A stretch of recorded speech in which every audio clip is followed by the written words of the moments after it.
So RT have rolled into town this weekend, lads. The TG Cahir ploughing it along the whole way through, and then the big dog joins the party, and for the Tipperary quarter-final. So RT are showing club games at 3:00 on Saturday and at 5:00. Be interesting to see how much interest it is in them, Niall. Like, I mean, they're not too glamorous kind of slots, the 3:00 game and 5:00 game on Saturday for club games. First one is probably the standout game. Is it Clonalty versus Thurles Sarsfields? Yeah, they mightn't be the glamorous slots, Wooly, but I think they've picked a good place to start in Tipperary. And it's Thurles Sarsfields and Clonalty in the first game. Like, Thurles Sarsfields they'd be raging hot favourites for this one, really. They've romped through the group stages in Tipperary, and like, I suppose they're 4 years now without winning a county championship in Tipperary, which for Thurles, they were 4 in a row before that. Like, that is a massive drought for them. Like, and like, it's not a completely new look team or anything. Like, the main men are still there. Like, it's still Ronan Maher, Paddy Maher, Pa Burke, Dennis Maher, Aidan McCormick. But they have a few new lads in. There's Paddy Creedon. His father was the former Tipperary football manager, Peter Creedon. Right, and Laois manager. And Laois manager too. And there's a few other lads up from the B team, a Jack Darby and a Shawnee Butler. So Clonalty will be up against it. They struggled in the group stages this year, so you would fancy Thurles. It's Kilruan McDonough's versus Lockmore Castleiney. That's the bigger one of the day, actually. That's the big one, yeah. They met at the same stage last year in the quarterfinals, and Lockmore Castleiney won by 4 points, and you'd probably expect the same again. Like, it's Lockmore, there's something about them. They just always seem to get the job done whenever they're expected to. Like, they win these sort of games, and they bet Killinall by 15 points last week. And I suppose a man to watch out for is Liam McGrath. He captain Tip to the All-Ireland minor football, remember, in 2011. He's back from Australia now. He was there for the last year or two, and he's been coming off the bench the last few games and like scoring points, like, and he's just slotted straight back in.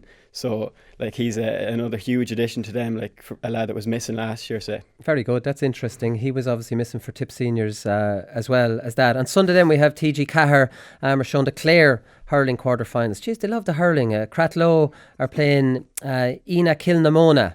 Pronounce that all right? I told you this earlier, but it's Ina Kilnamona. Ina Kilnamona. Right, they're showing that one. Cratloe are out of football, so they'll obviously be focusing on hurling now. They haven't won since 2014.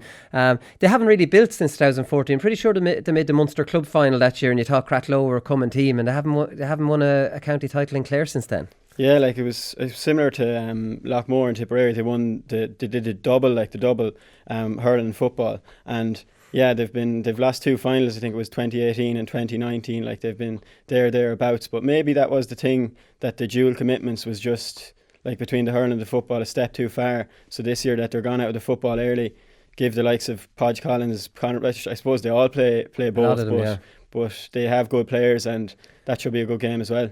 I don't know about you, Lee, but I mean, when you see RT coming in and doing the games on Saturday, do you think a Sunday game during club season, I've always said it, definitely during the provincial club matches, because I think they're massive. I think they're way undersold.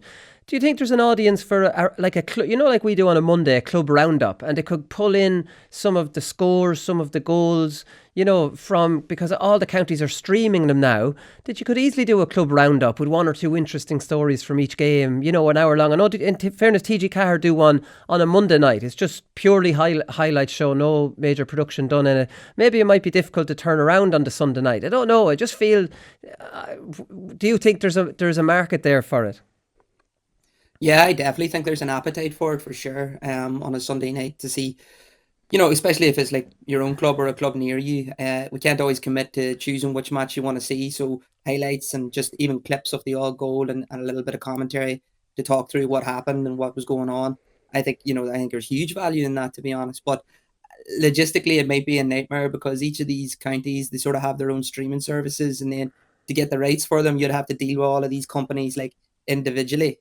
And they may, one company charge a little bit more for the footage, and the other one's a little bit cheaper, and you got to deal with them, scramble it all together, throw it together and put it out. So they would have to throw a wee bit of weight behind the production, to make sure that it's actually worth doing. But I definitely think it'd be worth doing. Yeah, they're not short of staff anyway, RT. Some would say overstaffed, but look, I'm not going to get into all of that. The Leitrim Senior Football Final is on Sunday. That's the 3:45 game. I don't know why I'm interested in watching this. Like, it's early in the year, so we're getting to see it. You know, usually you wouldn't see the Leitrim Football County Final. Mohill are the reigning champions. They're looking for their fourth title in 7 years, and they're playing Sean O'Heslins. Ballinamore, that's the name of the club. So, like, I mean, it'll be interesting. It'll be at Ballinamore. Apparently, we're no hopers at the start of the year, and they're in the final kind of as a surprise. Yeah, I think we haven't seen the Leitrim County Final. I don't think it's been on TG Cahir in a few years, like, so maybe there's a kind of a novelty to it. But I know down in Leitrim they're expecting a real sort of a humdinger of a game here in this one. Mohill are they're the reigning champions, and they're the favourites. Like, they're meant to have a very young and fast team, and Keith Byrne, who's one of Leitrim's main forwards, like, he is the main man and just a huge sort of target man, and scores all around him for Mohill. And but Ballinamore, like, they've hammered their way through the knockout stages in Leitrim. They beat Glencar Manor Hamilton, who had beaten them in the county final the last time they were in it in 2019, and they bet them well in the quarter final. And then at St Mary's, they beat in the semi-final, gave them a good beating as well. And apparently they just have a great team spirit about them. There's 2 McGovern's brothers that were on the Leitrim team as well, and Tom Pryor is the main man up front to look out for. So yeah, it should be a good final, and looking forward to it. Yeah, some very impressive football knowledge from you there, Niall, I have to say, for a hurling snob. Well, I was chatting to a few lads from Leitrim last night. I had to do a bit of digging. You must have a buddy in Leitrim there, or something like that, someone you went to college with. Austin Stacks versus Ken Mayer, as we know, that's the big one in the Kerry final. There's Mayo Championship in Mayo, but they're still in the group, so it's nothing major about that. Coola versus Ballyboden, that's the big one in the Dublin Senior Hurling Championship. It's hurling weekend in Dublin. What went on in Tyrone, Lee, on Monday night? Tramore, of course, beat Dungannon. 16 years since anyone's retained the Tyrone Club Championship. By far the most competitive. By far the most exciting, anyways, based on the last 2 years. Dungannon, that was their 5th extra time in a row. They obviously went 4 extra times last year and won it. And their first game this year went to extra time. You couldn't make this stuff up. No, I mean, it's actually extraordinary, especially from Dungannon, when you consider the fact that in 2 years they haven't won a championship game in normal time. You know, it always goes to extra time. And then the final last year went to penalties against Trillick. But this game was just sensational. Like, you couldn't keep your eyes off it. It was quite like the Eden Dork and Killailing game, in that Dungannon Clark's got an early lead. Paul Donaghy and Hoddy McNulty, you know, they were firing in goals and points from everywhere. And it looked like there actually could be a hammering on the cards here. Dromore, they just dug in deep. They brought on Owen McCusker, who was sensational. I think he hit 5 from play. And despite being like a bit of a veteran, I think would be the nice way of putting it for Dromore. He's 38, is he? And then, you know, yeah, you think so, yeah. And then that took it, you know, till a draw and then into extra time. And like, you would never say that being in the preliminary round is an advantage, but Dromore having overcome Arbo in the preliminary round in a very tight game where they beat them by just 2 points, I think it was.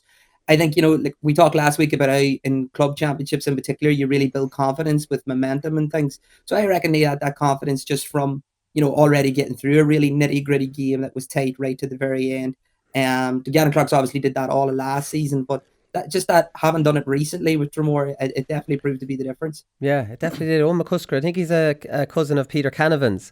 So like I was mentioning, it's the 16th season. Like, you can't say enough. Like, there seems to be nothing between about 8 or 9 teams in Tyrone, like, I mean, which is incredibly exciting for the championship. It has to be pointed out, since 2002, when Errigal Kieran won the Ulster Club, no Tyrone team has won it, and no Tyrone team has featured in the final except for 1 year where Omagh were beaten. So, like, I mean, while it's very obvious it's a very exciting championship, is it fair to say, like, I mean, you know, they're not threats in Ulster, and the standard would be below Armagh, maybe below Derry, you know, below, and other Ulster counties. Monaghan. Well, yeah, I'd say maybe it's more a case that all the talent is sort of split across the clubs a little bit more evenly than in other counties. And then the other thing is as well, because like it's so competitive and winning the Tyrone Championship is so important, and you would never underestimate that. At the start of the season, you would never assume that because we'd won it the year before that we're definitely going to go forward this year and win it. You would just then, you don't actually consider the Ulster Championship at all until you're actually in it. Whilst like maybe across McLean or someone, you know, they wouldn't go out and parade about it, but you know, they'd say they'd have club championships in terms of Ulster and All Ireland's even, in their head quite early on. Maybe even Slaughtneil, in recent years, they'd sort of be thinking, that would be a target in the back of their heads. Yeah. Well, just Tyrone football in general, it's the be all and end all is the championship. It's the holy grail, and you probably will need a team to win a couple of them in a row before they start to build the momentum in Ulster. Yeah, I think that's a fair point, Niall. It's so competitive. The idea that any of these teams will be thinking, right, we want to win this and we want to give Ulster a good rattle, they wouldn't be thinking that, and they're probably thrown out a week or two after winning it. And maybe that's why they're not. Maybe I was being a little bit quick to kind of rubbish the Tyrone championship there. Yeah, well, 2002 is a long time back. Like, Lee is always going to fight for Tyrone, in fairness. Like, so maybe it is just a thing that they're so evenly matched and just lacking maybe a standout team. Like, that could be the reason that there's. Well, you see, the reason I'm saying that is because the Laois Championship obviously was dominated for so long by Portlaoise. The Laois Championship now is really exciting. Like, there's 4 or 5 teams that could win it. Portarlington probably the favourite, so Dempsey's could win it. Portlaoise could win it. Stradbally could even come in and win it. But we have no Leinster club contenders. Do you know what I mean? Yeah, like, and that probably seems to be the way up in Tyrone too, like, where there's just, and that's why it's going from club to club every year, is that there's no club maybe just strong enough and good enough to hold the dominance and then to go on and compete in Ulster. Yeah, no, exactly. A nice little story when Balahi beat Newbridge. That was Monday night. What's with the Monday night matches up in Ulster, Lee? It's such a weird night to have a championship match. Like, you wait all weekend and then it's not even on the Sunday night before you go back to work. It's definitely a strange one. I don't know if you have anything to say on that. But Declan Brown, he came on as a sub. He'd buried his father during that day. And I saw clips of this. Balahi won the full-time whistle. Every player and every mentor on the field ran for him, which was I'm sure it was a nice moment for him. Yeah, a really touching moment, and just the better parts of the GAA really, and that sort of story. The courage that he would have had to take and to come on that day and to try to think about something as like football, as unimportant as football, but on the moment it seems like the most important thing ever. I can only imagine what's going through his head, even to show up and talk out and do the warm up and everything, especially given what he had gone through that morning. I think in terms of Derry and that match, I think that game was postponed. I'm not entirely sure, and so it had to be played on the Monday. I don't think that was originally the plan. Don't know what the case was for Tyrone. It did seem like it was scheduled on the Monday, but I certainly wasn't complaining on Monday night, when there was nothing to do and I could flick it on. Yeah, well, you could have been watching the TG Carr highlights like I was. They're a nice little thing to watch, 8 to 9 on the Monday night. Right, so Colin O'Donoghue, who's on the Fixtures Task Committee, has crunched some numbers. And look, these are projections, so we don't know, but at least he's done it and he's explained how he's done it. He has calculated that the new league championship structure could earn the GA 10 million in extra revenue. So that's basically 8 million could be generated by Central Council and 2 million across the provincials. Loads more games. He kind of based his numbers off Super 8's attendances and then kind of figured out what Division 1 attendances would be based off the Super 8s, and then went off league attendances, the average league attendances over the last 2 or 3 years, and he saw the percentage drop down in attendances, based on the 4 divisions. They dropped 33% or something like that. So he worked back off that and he's modelled how much Croke Park can make. Look, I'm not saying it's perfect, but it's something. And 10 million is not to be sniffed at. So if there's any reservations about this, right, players want it unanimously. Supporters unanimously want it. There's some dissenting voices, which is normal. They're not going to get agreement on every bloody GAA member. And GAA, county boards, will have more money trickling down. And the GAA are going to earn more money based on this, especially coming out of the 2 years after coming out of where they weren't making any bloody money. This is the greatest no-brainer I have ever seen in my whole life. It doesn't make any sense that this wouldn't be voted in. How many more people do you need to agree on this? Even Brian Fenton and the Dublin footballers are notorious for not really, getting involved in this kind of thing. The usual response out of Dublin players would be, I'm focusing on the football and, we leave that to the people who are deciding at all that. Brian Fenton has said I can't imagine the difficulty of having just 2 games in the championship in a season and then you're knocked out with all the preparation that goes into it. Like Brian Fenton's not going to change his season that much. He'll get the 7 championship games, more or less anyways. Although it will change his season in that those 7 championship games are bloody a lot of them are do or die, whereas maybe only the last 2 are do or die under the current system. But he's come out strongly in favour of it. It doesn't make sense. The GPA has written to Congress delegates to try and move this on. Now, I'm not too sure if this is the widest move or whether they're kind of gone above the remit to be contacting delegates, and I'm not sure what kind of good it will be. So the reporting saying that they're urging that the delegates, they pass Proposal B as a vote to determine the future structure of the Senior Football Championship. They cite far-reaching consequences of the vote. The GPA have requested those with a vote to back the league as a championship proposal. The delegates vote later this month. The GPA say it will impact the development, growth and commitment of inter-county players and inter-county teams for years to come. Now, I'm not sure if it's a smart policy because we know the delegates vote, but if everything's going the way it should go, they're mandated by their county board. So there's a county board meeting. So I was ringing around different counties just to find out, how they're what they're leaning towards on all of this. And the answer that I was getting was, the ones I spoke to, we like the look of Plan B, but we have to have a meeting on it, and we'll discuss at the meeting. So I suppose just contacting the delegate. He's not supposed to vote the way he wants to vote. Would it not have been better to request an appearance at that county board meeting or request to meet each individual county board executive to explain all this to them, explain the finances to them, do all that kind of thing? I'm not sure just sending a letter to the delegate. Delegates could go, who do they think they are? Yeah, they came out with a statement about it, and it kind of just seemed as if they wanted to be kind of seen to be doing something about it more. Yeah, politically, it's not the smartest thing to do, I don't think. I wouldn't say so, no. And the delegates it's kind of a frightening thing when you think about it, that the delegates, I know that maybe they would say they wouldn't, but the fact that they can go up to Congress and kind of it's a secret ballot and they can go their own way anyway, and I suppose there's so many people backing the Proposal B, and as you went through it there, it kind of just seems a real win-win situation for everybody, for players, supporters, for the GA. But I suppose you would just worry when it comes down to it, whether the delegates maybe they go off on a solo run and kind of the majority of delegates are kind of men who have been there for a long time, and they be traditionalists. Maybe that's generalising a small bit, but you just hope that there is the right outcome in the end. Yeah, the way I think politically, it would be better to send a representation from the GPA down to that county board meeting or down to meet them and outline how it can benefit that county. Not outline, this is the best thing for players, etc. What are you getting from that?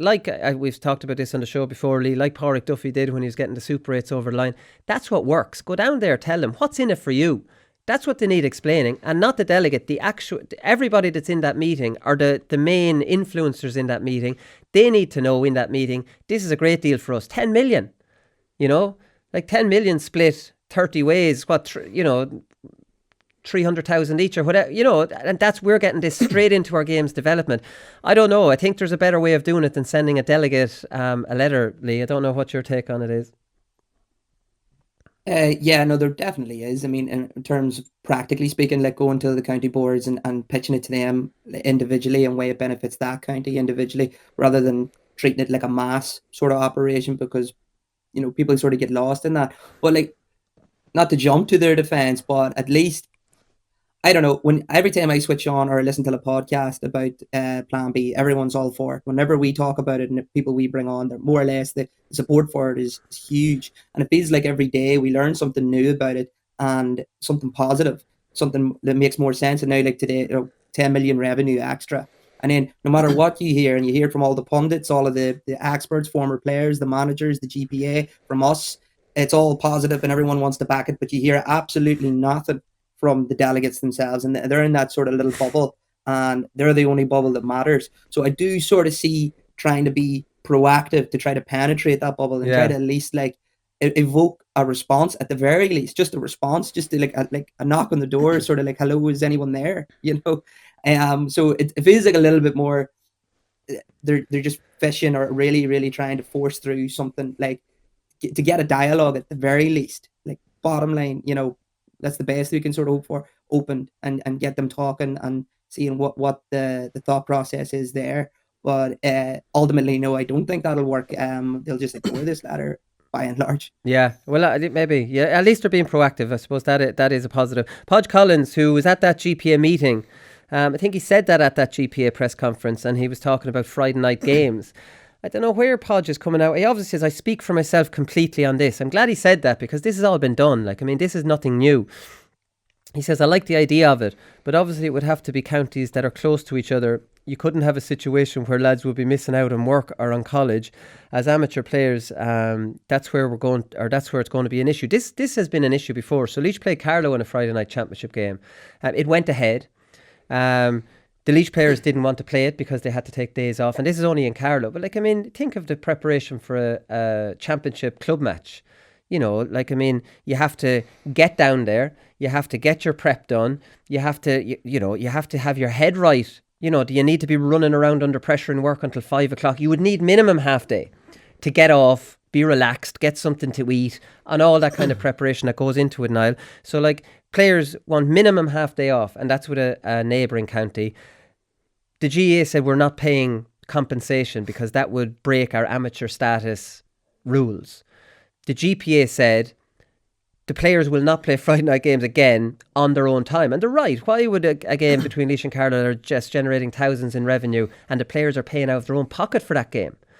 So I think supporters would love Friday night lights games. I'd love them. Sometimes I think supporters get a little bit greedy on these things and go, because I would love, after work on a Friday, go to the pub, have 2 or 3 pints, go up, shout my county on in a championship game. Oh, God, go back to the pub then after. What a night. It's not about them. Yeah, like I think everyone likes the idea of a Friday night game. It's kind of the Friday night lights, and like what else would you be doing? Like you'd only love to go to a game.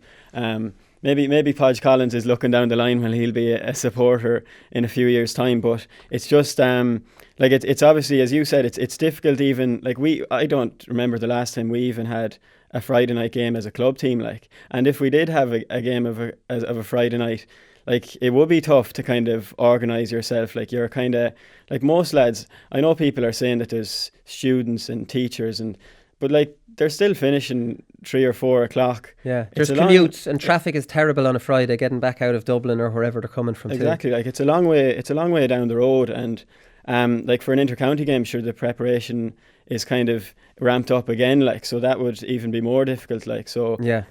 No, I just think they tried it before and it just seems like a bit of a non-runner, like. Yeah, and even like, I mean, the Monday, that's why that Monday night club game between Dungannon and Dromore was lousy as well, Lee. Like, I mean, I don't think it's even best practice for clubs. Sometimes clubs have to do it because often the inter-county season has been so long, you're forced to play midweek championship games, but it's not ideal for anybody. Well, our club in County Down, actually, as a whole, we play football, all our matches are on Friday nights. The whole league was on a Friday night. The championship goes to the draw, where it could be on a Friday, Saturday, or a Sunday, just depending on the draw. For ourselves, it did work out that it'll be on a Friday. For a club, it's okay. The only thing is that, like, with championship in Down anyway, we go to like neutral venues, so they're quite often to like pitches and places you've never been to before. So you're finishing work at 5, half 5, and then you're rushing off, the GPS in your phone, trying to, like, lost in the back end of nowhere, trying to find some pitch that you've never been to before, and then you're worried about being late and things like that. But I would say, I mean, I do much prefer that, and then having my Saturday and my Sunday to myself, and I think a lot of the boys at the club would say the same. Now the Monday that's a different story entirely, because probably you've got work again the next morning, and then the morning after that as well. So it sort of like leaves you on a treadmill where you're just constantly always planning ahead for something. But yeah, for county, the Friday's a no-go, really. I mean, if we at a club, in a junior level, getting there and rushing and trying to sort out our work and stuff, I mean, I can't imagine what it'd be like for a county, and the level of preparation that needs to go into that. Yeah, you definitely need time off work. So I don't think that's a runner at all. It seems to be getting mixed in along with this championship structure, as in this is another feature of it, and that was never a part of that. I don't think it'll ever happen. Maybe it will, who knows. Keith Ricken has been appointed as the Cork manager. He's an interesting fella, because everybody now listening to the show will have heard an interview from Keith Ricken. He's incredibly likeable. He's, sensible. A lot of the likability and the sensibility he has is surrounding the development of young lads and not pushing them and taking it easy on understanding them and all this kind of thing. And sometimes you listen to me and go, Jesus, isn't he fantastic? So some part of me makes me wonder, Niall, is he fantastic at that level? Like, and understanding, and a lot of the time with underage teams, flogging them is not what you want to be doing. They're under enough pressure, and they're socially and, in their lives, and you get the best out of them, show them a bit of love. Will that approach work at senior intercounty level? I'll be watching with a lot of interest to see how this nice guy, very, very nice guy, and, likeable fella, gets on at a very, very cutthroat level where you've got senior intercounty players who, maybe you'll tell the tea and toast story, for example. Tell us the tea and toast story, the Keith Ricken tea and toast story. Yeah, well, sure. Like Keith Ricken, he's obviously a bit of a storyteller. Any interview you've heard from him, he tells a story and he has you engaged. But he told the Cork under-20s. Oh, well, I'll tell you. I'll get the start for it first. So Cork were losing the 2019 under-20 final by 9 points, just 11 minutes gone against Dublin, and their centre back Sean Meehan at the time, who we know kept David Clifford scoreless in the Munster final this year. He ran on to the team's goalkeeper Josh O'Keefe, and he says, "Tea and toast." He said, "Tea and toast, next ball," right? And you can explain why he said this.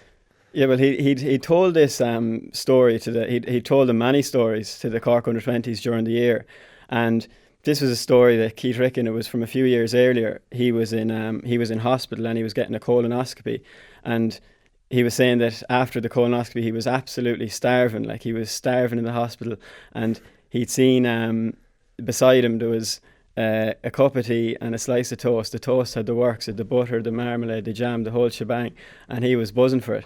But in came the wife and the kids, and the kids seen the toast straight away, and they're like, "Daddy, we want the toast there." And he let them have the toast, and so he was waiting in the hospital anyway. And the doctor comes in, and the doctor said to Keith Ricken, gave him a bit of bad news, said that he could have cancer, like, and just like, it was kind of silence in the room, and the doctor says, have you any questions, like? And so Keith Ricken says to him, "Well, is there any chance I could get another slice of toast and a cup of tea?" And like he said on the way home then that evening, the wife was like to him, like, why was that the first question that was on your mind? Like, would you not be asking, like, how am I going to get rid of this? Thankfully he didn't have cancer in the end, but how are you going to get rid of this? What's the recovery or whatever? And he just said, well, that was the most important thing to me at that moment. And I suppose that was the point he made to the Cork under-20s, that the most important thing for you is the next thing you're going to do.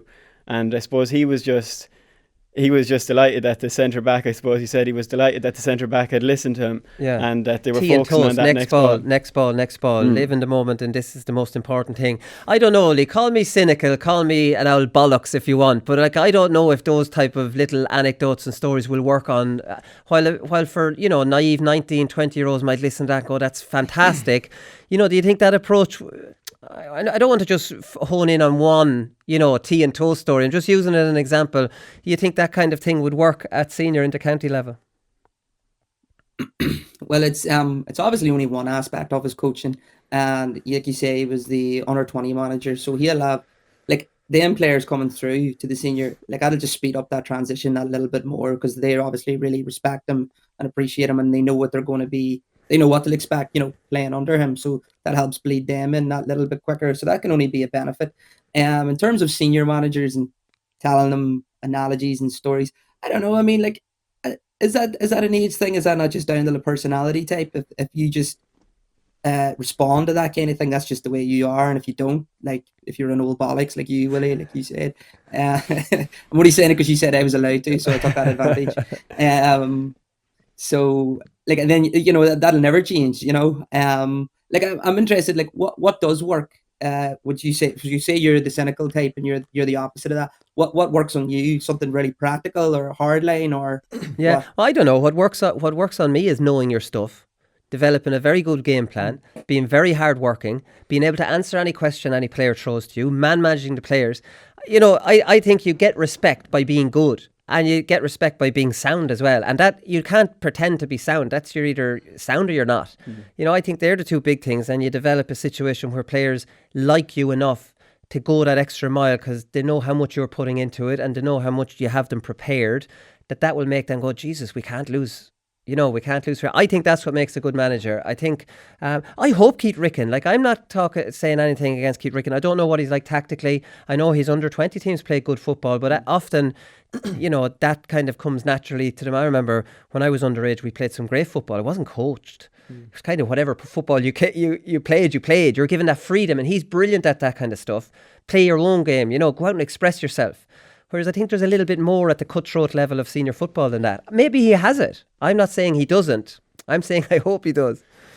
Yeah, well, I think he definitely, I suppose a lot of intercounty managers that come through, like a lot of them come from the underage, and his CV is he's won a All-Ireland under-20 with Cork and he's won a Sigerson Cup with CIT. So it's obviously, he's earned his chance, I think, and I'd say everyone is kind of looking forward to, because he is sort of different to your typical intercounty manager. Like I was listening to that, I was looking for that tea and toast story yesterday. He told it at a national coaching conference. And I was like, I went into the video and I was like, right, I'm just going to find this tea and toast story now and just get that in my head and see what the story was. But I went to the very start of the video and I just couldn't turn it off. Like he started from the start and he had the audience in stitches, right, I'd say 5 times in the first 10 minutes. And I know you're like that kind of thing isn't going to work, but he's just such a sort of a likable fella. And as well as that, like it's something, sometimes we do say that intercounty, is it taking a little bit to, maybe do some managers take it overboard, with tactics and stuff like this? It's something different, and maybe it's not an intercounty at the moment, but it'll be interesting to see if it works. Yeah, definitely. He has Colin O'Neill in there too, and James Lockery, who are recently retired players, so they'll be able to give him a little bit of coaching there, I'm sure. And Ray Keane is in there too, which is an interesting one. He is Peter Keane's brother. Recently, he could get Peter in there too because he's a free agent. He managed Finbars to a county title in 2018, so he's well known in Cork as well. Ray Keane, not Roy Keane. Ray Keane is in the backroom team as well. So listen, wish Keith Ricken the best luck. Rory Gallagher, here's an interesting one. I never really understand this. So Rory Gallagher's in his last year of his contract. He's been given a new 3-year term, right? Like you see this in the Premier League where a player has 1 year left in the contract. They give him some improved terms and they hold on to him for 3 more years. But the whole idea from the player's point of view or the manager's point of view is those improved terms. Lock me down. From a GA point of view, what's the point of this, Lee? I don't really get it. Like, I mean, his 3 years ends. You give him another 3 years. Why are they extending it in the middle of the term? Is it just to show commitment to him? I'm sure Rory Gallagher knows after the year he's had, things are going fairly well. I don't know. I don't really see the point. Maybe it's just the optics that they want the world to see they're tying this man down for a long time. Yeah, maybe. I know, like you talking about Premier League as an example and stuff. So, like the reason that they extend contracts and why that's so important, and the club committing to a manager doing that, is because then if they do decide to sack that manager, the severance pay is so huge, afterwards. So, like if you've committed, we've given Jurgen Klopp 5 years, and that means he'd be fairly safe because the club would have to pay all 5 years worth of work, if they did decide to sack him. But that's obviously not the case in the GAA. So I mean, yeah, it loses that sort of practical value behind it. But maybe it is a gesture of support. Maybe they're sort of taking advantage of the negative press around like Andy McEntee and things like that, and we're just sort of doing the opposite, being like, oh well, we're going to publicly support our manager, and keep that sort of good feeling. And that little high that they had, from such a successful league campaign and being competitive in the Ulster Championship and stuff against Donegal, right in the middle of this Derry club season. I don't know, maybe get the players thinking that he's still going to be the man in charge. I want to impress him. I don't know. I mean, Yeah. it is nitpicking at this stage. I mean, it probably won't change a huge pile, but that could be the thinking behind it. Yeah, change nothing. Like Rory and the county board can walk out of this anytime they want. There's no such thing as contracts, really. Like I mean, unless they're under the table contracts that nobody can actually see. This is called his term.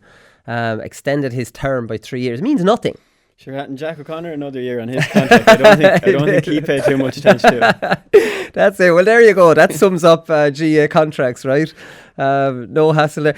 Andy McEntee obviously survived. You mentioned him. He got he got loads of votes, 46 and 27 again, something like that. And a big cheer went up when he survived. So I think that kind of saga has come to an end now. The chairman, John Kavanagh, has been, fairly strong in his praise for Andy McEntee.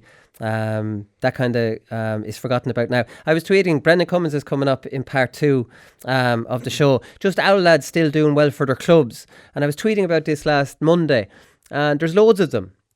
We mentioned some of them on Monday's show, but a fella replied back and he told me about Tony Doran. Tony Doran's a well-known name in Wexford hurling. Even I've heard of it. Doran is a very well-known name. Tony Doran won an All-Ireland club in 1989 with Buffers Alley. He was 42, played the full game, scored 3 points. Won his last Leinster club title in 92 at 45 years. I had to check all this out because I didn't believe it. And here's me giving 38-year-olds, Niall, some sort of credit. Yeah, like this man, Tony Doran, as you said, is just sort of an iconic name. Like it's nearly like Christy Ring and Nicky Rackard. It's just kind of, you just hear lads talking about and how good he was. But 40. I was listening actually to Tom Dempsey. He was on the podcast with Brian Carroll there, and he was just saying about Tony Doran and how he was just like a complete machine. Like I know he's a farmer, like he works as a farmer, and he's just a huge man, like a full forward with hands like shovels, and just lob the ball into Tony and he'll do the job. But yeah, I was looking at the stats as well, and it was like he played 40 games for Wexford, scored 40 goals, played 30 years for his club, played 17 years for Wexford. Like it's just 30 years for his club. I've heard hands like spades. What did you say? Hands like spades. Hands like shovels. Hands like shovels. You know what Cheddar calls it? He had a hand like the bucket of a JCB, Cheddar, which I thought was going another step. Billy Sheen has added Davino MacDonald to his backroom team. Billy Sheen is going down the kind of Glen Ryan route. Let's try and pick, hugely popular ex-players that have done a bit of coaching. Beano was in with the Laois Miners a couple of years ago. Beano's the most liked footballer maybe in the history of Laois football. So, it's brilliant from a Laois point of view to have him involved. Everybody likes him. Beano's an absolute gent and was the most skillful player that we've ever produced. It's just good to have him in there. It's good for the whole the whole dynamic of it, and the whole PR. I don't want to just say it's a PR move. It is brilliant as a PR move because of his likability. And if Beano can show some of his tricks or talk to the lads about a little bit of movement, a few dummies and a little bit of forward play along with Chris. I haven't heard one negative comment about the new Laois management team, which is saying a lot in a county who love kind of to give out.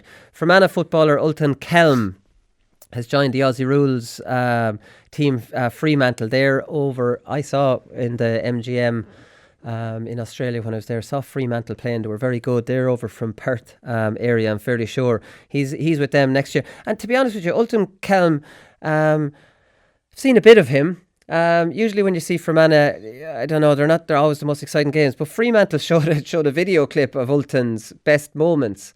And Jesus, he's a lot more dynamic than I kind of had him down for. He's a huge turn of pace. He's only 21 still. He was supposed to go in 2019 for trials, but the COVID thing, obviously, I don't know what he's going to Australia for. That's turned into a completely crazy bonkers country. But the club highlighted that his time of 2.73 seconds for the 20-metre sprint league was one of the fastest times that have ever been done. Is this an Aussie Rules thing? There's no such thing as a 20-metre sprint time in GAA, is there? Or am I just showing my age here? No, I don't think so. I wouldn't play at a level anyway that would highlight that. But in terms of the AFL and like Aussie Rules, they put a lot of value into pace, and if you look at them and their builds, they're all very, as much as they pack on a lot of muscle, they're all so slim. There's a runner's build to it. Even if you look at like Conor McKenna, since he's came home, you can tell he's not bulky. You can tell he's strong, but like it's such an athletic build, and I think they put a lot of value into pace, and because it's such an explosive sport, that maybe times and things like that, and all these trials, I think they involve a lot of like testing, like beat tests and your sprint tests and how high you can jump and things like that. It's very NBA American football, in terms of their trials and stuff, like the actual your physicality and what you can do even without the ball. They take all that, they put a lot of importance into that.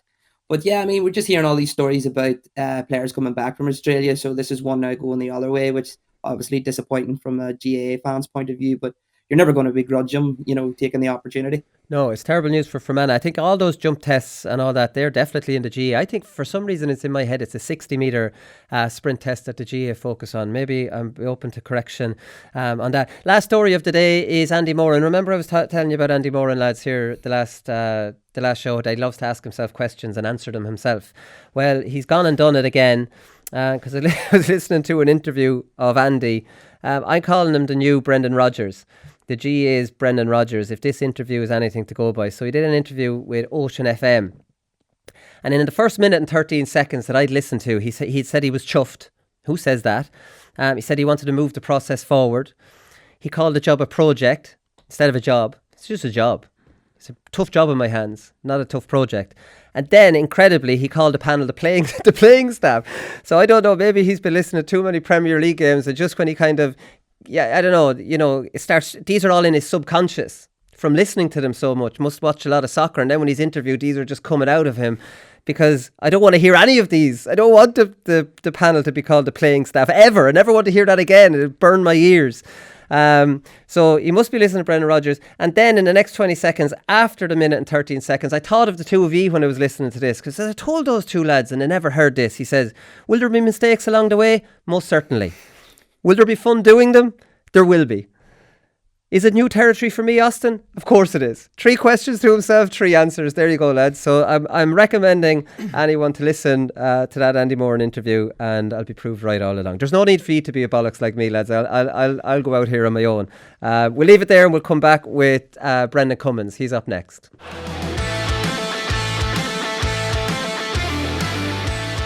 Alright, so I was tweeting on Monday about Owl lads still doing it for their clubs. My next guest definitely fits into that category. 46 years young, still going strong for Ballybacon Grange. It's Brendan Cummins. Welcome to the show. Well, how's it going? Not too bad. So, you saved 3 penalties in a shootout. That made all the headlines. What didn't make headlines is that you scored 10 points on top of that, and one of those points was from play. I know you're going to be modest here now, but that's fair all going in the one game. Yeah, well, I suppose, in the second half of normal time, we played Arville Rovers, and they were conceding a few frees around hour 65, and I come out and take the long range free. So, as any free taker will tell you, there's some days when no matter what way you hit them, they go over the bar, and thankfully for me and the club on Saturday, that was one of those. And the one from play, I suppose, the ball came in over the top. There was no one really near me, so I went off in the meander of a little bit of a solo run. Then I saw a bit of space in front of me. I went for it, and I just hit it as hard as I could, and to be honest with you, when I opened my eyes, it was sailing over the bar. So, look, there's days when it really goes for you. You know that yourself in sport, and certainly last weekend in that relegation semi-final will go down as one of those for me, yeah. I'm going to get on to you in a little while about goalkeepers scoring points, because I think this could be something that we'll see more of in the future in hurling. But, you're 46. When are you planning on retiring? Is standing in the goals for you, who's used to playing outfield? You could go for another 10 years, not a bother to you. Well, the plan, to be honest with you, is I want my young fella's 13, and the plan is to play with him. I played with my dad back in the day, so I'll have to hang in there for another few more years now, please God. But yeah, it's just the competition is what I like. The thoughts can I still do it? I suppose the bar I set for myself and the standards I set for myself, can I keep doing them? And I suppose the key for me in the way I've continued on playing is the next 2 or 3 months where I'll go back running the roads now in November, December and January, and make sure my body doesn't get lazy, we'll call it. And that's when the hamstring injuries and all those things that'll stop you playing long into your career. And of course, you touched on it there, I play in the goals and in hurling, so it's not that physically taxing either. So if my body is somewhere right and the hamstrings hold up, we should be okay for another while anyway, please God. When did you go back into the goals? Because you played in the forwards for the club mostly, didn't you?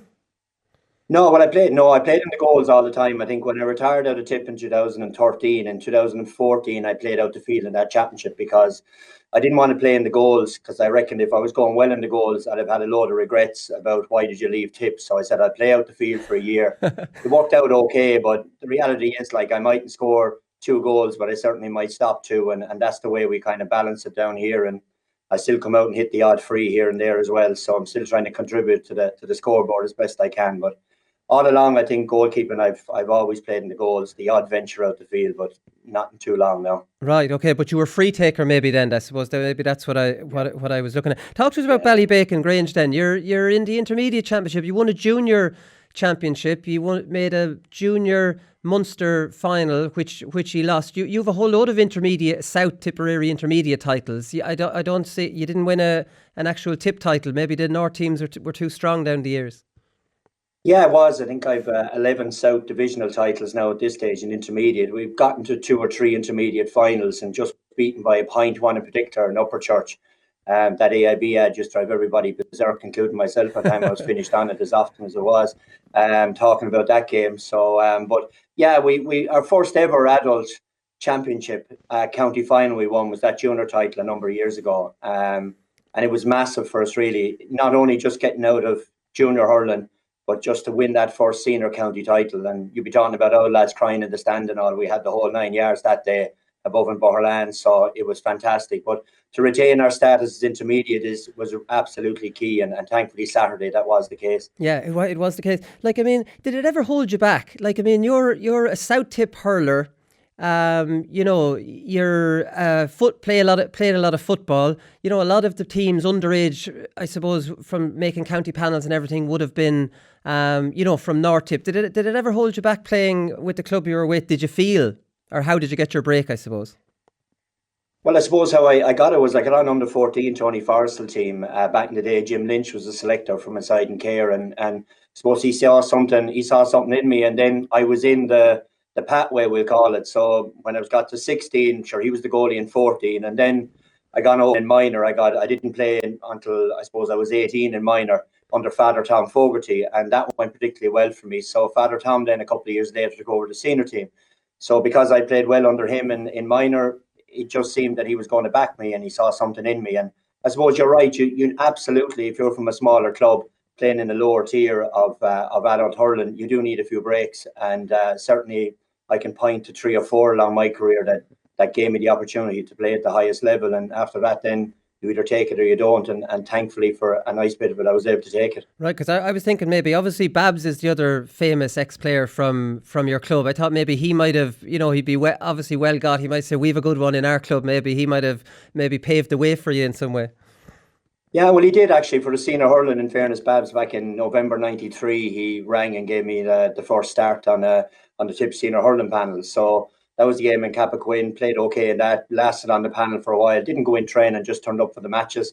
And you know, that's kind of the way it was back then. So yeah, he did give me an opportunity at senior level as well, to be fair to him. And then Father Tom, I suppose, came in after that, and he then nailed the rest of it down for me, I suppose. Right. I'm not going to get into the Babs thing because you've talked about that plenty of times and it's in your book and it's all there.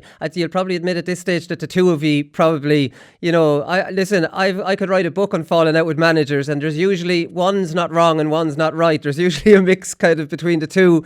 But did it create tension in the club in Ballybacon Grange? Like, did people take sides, or is Babs too long gone?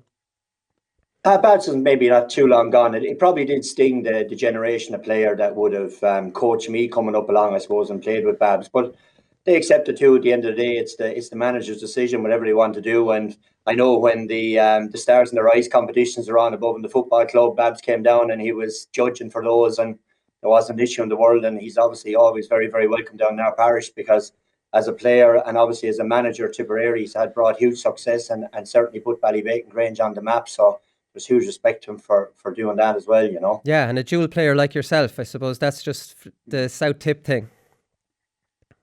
Yeah, it is. There's a bit of that now. I don't think the dual player anymore at the elite intercounty stage is really a runner, to be honest with you. But certainly back then it was in Babs's time, and coming near the end of mine, I suppose I did have to make that decision that the footballers had to move on. I suppose, without me because I couldn't give the dedication that the rest of the panel were given. And look, that's fair enough. You know yourself, if you're in the dressing room 5 nights a week and this fella's only arriving on 2 and taking your place, your eyebrows are raised. It does affect morale. And, since I had moved away, then Tip went on then again under Declan Brown and all the lads to get stronger and stronger. That's just the way of the world. So you scored this point in the relegation match, and you said you soloed up the field and you saw a bit of space. And we see Patrick Horgan and these fellas going back to the 45 and sticking them over pretty much at their ease now. And you see in Gaelic football, Niall Morgan and Rory Beggan and these lads all venturing out the field. Like, do you think that's the next step for hurling, where the goalkeeper will be seen as a scorer and you'll be trying to find ways to free up, because you can only go 6-on-6 on a press. There's always, if the goalkeeper comes out, it's 7-on-6 no matter what way you look at it. Is that something hurling teams could potentially work on, is freeing up a goalkeeper and have goalkeepers practicing shots from play in training? Or am I crazy? I think they've already seen a bit of that in that now the back pass. So if you're under pressure at corner back, normally they'd hit it high up the line. Now they're looking out to the opposite wing around the 21, hoping the goalie will come out to take him out of jail. So I suppose there is a natural progression. But remember as well in hurling, it only takes one to go wrong and then you're on bloopers for the rest of your life. And it's not a great look standing 35 yards from goal and the ball goes over your head into an empty net. So there is that. I know Stephen O'Keefe scored a point below on the Gaelic grounds in the championship one year with Watford when he came out the pitch and played a 1-2 and kept going. But I think it'd be extremely, extremely unusual at the elite level for somebody to get the point like that. And I was probably left go a little bit further than you'd normally let a goalkeeper go. And it's only, I suppose, when Arville Rovers realised it was on, it was probably too late and I was after getting the shot away before the guy came in to try to block me. Right, because you see at the inter-county level, the goalies do come out, even from puck-outs, they'll get the short one. The minute they get the return, they're like, okay, I've gained my 10 yards or whatever I'm after getting, this is being launched, and they'll get it to the edge of the box. And I'm thinking, geez, if you took another, maybe 5 metres, that edge of the box could go over the bar. Yeah, it could certainly. There's no doubt, because if you look at the modern game, all the half-back lines want to sit between their own 65 and 45 or around the 45. So the key for delivery of ball in is either play in front of them or you play over them to the back of them. So if you can go short to your goalkeeper, play a 1-2 and he can bomb it down to the edge of the D, the half-back line are reversing on top of their full-back line, obviously gives the forwards an advantage coming out the other way. So there is that. There's no doubt that the game has completely evolved to retain a possession.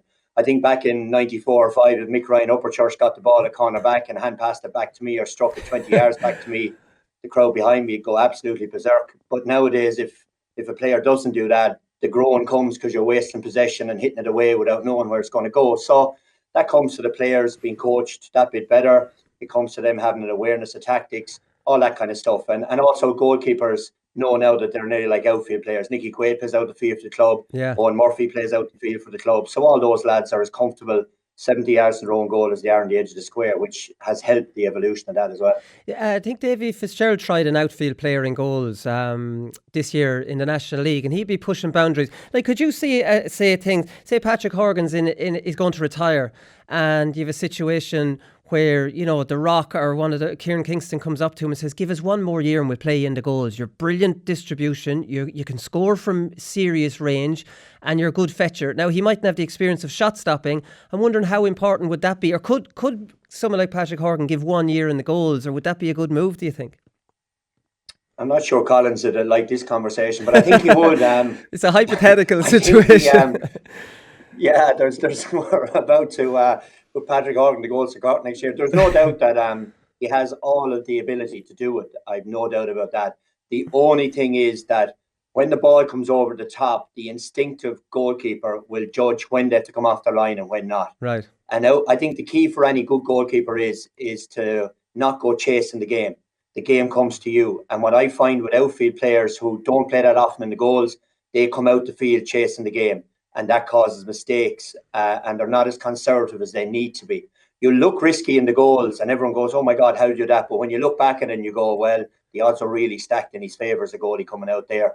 Whereas an outfield player won't really be able to work out that risk and deal with it quickly enough, I think. So it is a big enough leap, while in your fantasy team to be lovely to have him there because you ping balls over the bar from 100 yards. Is that one thing mentally, Brendan? Say you're in goals and you're doing nothing, you're bored, and like there is a ball that you could comfort. Like, do you have to be very strong mentally to go, that's not the right one, even though you'd love to bloody go out and get involved in the game? You would, of course, and like I always found it in early days, doors and games, if a ball was going wide and there was no one around, it was great to catch it and hit it out or take a touch and get involved in the game. But certainly, that is, as I said earlier, the problem. Goalkeepers going chasing the game Yeah. is a big enough issue, and that's when really, I suppose, that the problems come. So you're right. You have to be patient. You have to do one job at a time. Catch it first, then look at the delivery. Sometimes outfield players will want to have a picture of the pitch in their head while the ball's coming in. That concentration goes under your legs and through your hands. So all those little things are what make up a goalkeeper. It is a really, really skilled and unique position. So while some lads will go in and give it a go in the highest pressure, more often than not, I think they'll crack and it wouldn't really work. Right, okay. One thing you were a divil at was waving wide when the ball was gone over the bar, trying to tell the umpire that it was gone wide. Did it ever work? Did it ever work for you? No, I'm afraid not. No, it wouldn't. And the umpire would always look at you and kind of say, you're joking. Because over the years, you get to know the umpires like, and first thing they'll say to you coming inside, stay inside the square. This is the first thing then, and don't be waving it wide because I'll tell you if it's over the bar or not. And you have a right out crack with them, so it's like, I found that in the goals too. The umpires actually relaxed me because all of them were lovely fellas. They weren't like military lads on the sideline, on the posts. They'd have a chat with you if you wanted to talk to them, and I always felt they actually helped to relax me. But yeah, I waved a few wide, all right, that were all over the bar. But I suppose for an umpire in hurling especially, because I don't know how to do that job, Brendan, because it's so hard. Like, I mean, the ball's so small and it goes so high. You could put an element of doubt in their heads. Yeah, there's no doubt, sure. It's a psychological game everywhere around the pitch. I mean, how many times do we come onto a pitch doing a warm up and you see the opposition manager or your own manager going up to the ref going, "Oh, best of luck today," and all that kind of stuff. Like, Yeah. so it is going on all over the pitch. It's just the way it is. Hurling, football, whatever sport, it's an emotional game, and anything that you think will give you an edge or get you in the good books with some of the officials, you are obviously going to do that, and they have their own job to do too, and they understand the way it works. So look, that's the swings and roundabouts of the way the thing goes. So you're under 20 manager now. I'm sure you're delighted with that. I was reading some quotes from you when you retired, and even when you retired in 2013, you weren't ruling management out. Like, it's something that you've always wanted to do, is it? Yeah, something I wanted to give a go at, and I've been involved with Laois and involved with Kerry over the last 5, 6, 7 years, I suppose, since I retired in 14. And I said, yeah, eventually I'll be able to hopefully get enough experience doing that to maybe do something. And the opportunity obviously came up with Tipperary. I was delighted to put my hat in the ring, and thankfully the county board said yes. So yeah, I'm looking forward to now getting going in a few months' time, and we'll see what talent we have in Tip and try to develop it as best we can, and help Colin Bonner and his senior squad whatever way we can. Well, that's the thing. Have you talked to Colin?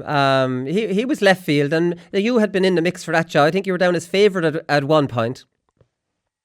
Yeah, no, I was never going to be able to do the role. And if you look at Colin Bonner's CV, I mean, it's just absolutely fantastic. I mean, I know I've said it before. My banished door line is probably not even a line, to be honest with you, whereas Colin is chapters on it. So he's got unbelievable experience coming into the role. He's got a fantastic backroom team behind him. There's no doubt about that. And I'm sure the players are here in Tipperary. You look at the first half of the game against Limerick last year. You look at the game against Waterford down the home straight, coming from so far back, they could nearly have snatched it. So the raw materials are certainly there for Colin and his managing team, and I'm sure he'll do everything in his power to get Tip back on the road again next year. He's as upbeat as you are. You're saying, I think Tipperary hurling is in a great place. During the summer there's been a lot of negativity about it, and from the outside, the narrative about Tipperary is that transition. Some lads need to go, young lads need to come in. This is a 3-year job. Colin Bonner's come in and said, Jesus, I don't see it that way at all. I want to be, hitting the ground running. There's great players there, and you seem to be on that same page.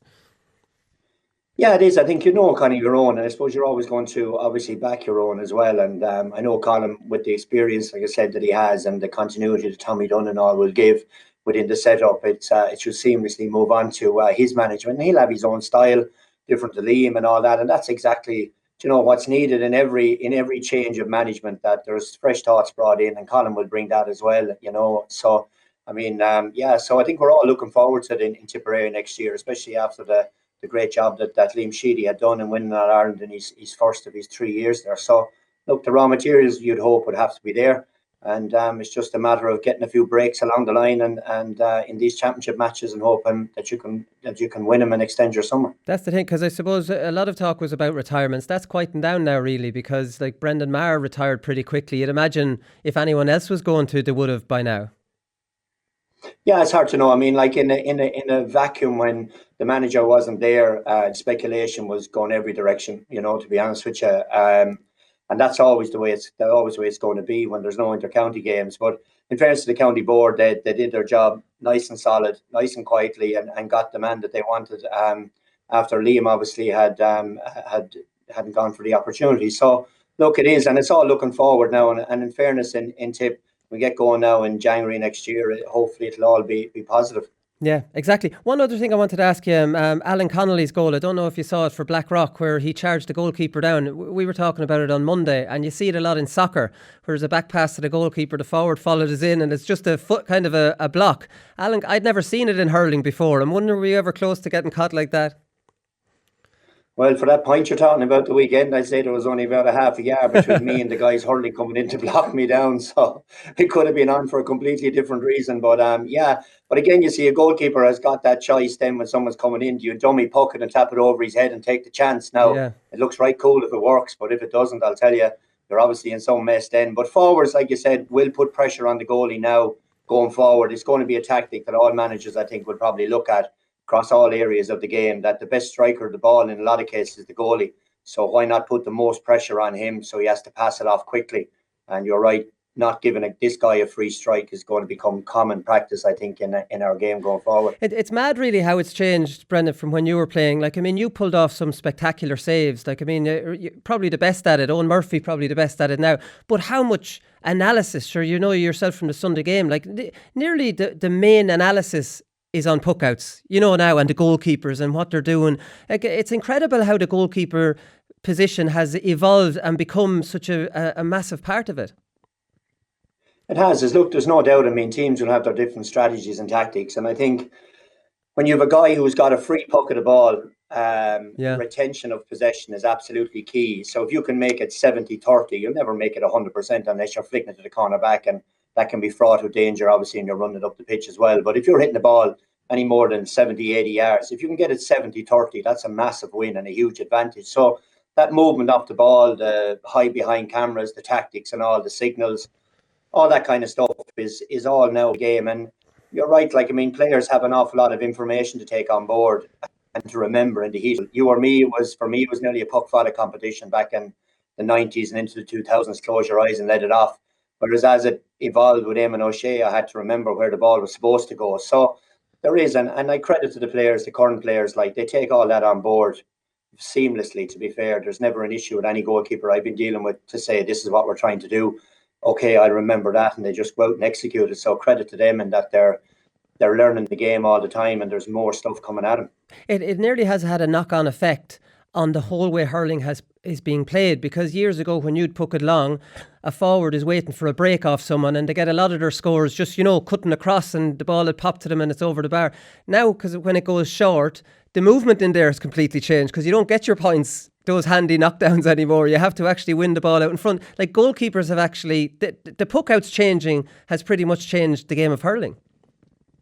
It has, and I think also as well, you have the stats guys and all who are trying to get you for retained possession stats and all that. So the last thing you want to think is a player going in at half time and you've had 7 touches of the ball and you've given it away 6 times, and someone will tell you that 4 points came from that or something. So that's the last conversation you want. So they've gone safer in the way they deliver the ball, but then the guy receiving the ball has become more dynamic, I suppose, in that they know they're not going to get the pass unless they make the perfect right run. Yeah. So the game has turned into a more of a game of movement.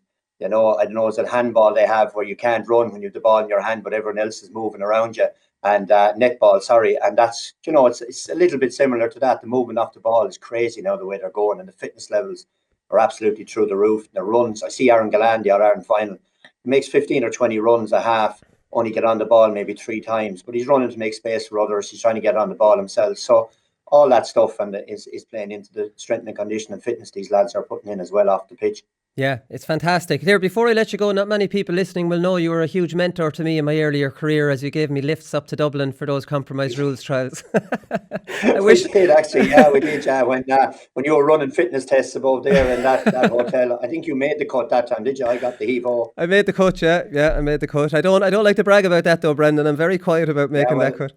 all I'm thinking is that if I didn't give you a lift up, they'd have had one more forward slot, and I could have got in my ruthless streak today with a left chin Port But anyway, look, the sportsman in me brought you up. Brendan, thanks very much. I appreciate you taking the call.